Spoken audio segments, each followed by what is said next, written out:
Marhaban! Hello to my future employer. How are you? I hope you're doing great today.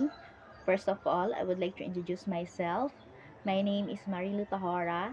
I'm 37 years old. I'm from the Philippines. I am a high school graduate at Kalina National High School, year 2006-2007.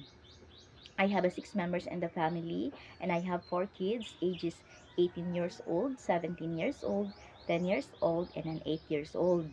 My work experience abroad was in Saudi Arabia for almost 2 years and 7 months, year 2019 to 2021. My employer has a 8 member. They have 5 kids, ages 11 years old, 9 years old, 7 years old, 4 years old, and 2 years old. My duties and responsibilities are to prioritize the kids.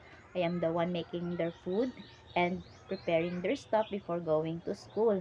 Also, I am helping them with their homework and play with them with my free time.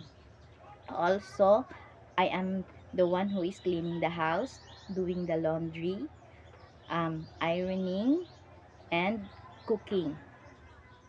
To my future employer, I am excited to work with you in the future. I am a hardworking, honest, and patient person. If you hired me, I will do my best to serve you and your family. Thank you for this opportunity and thank you for giving the time to watch my video. That's all and God bless.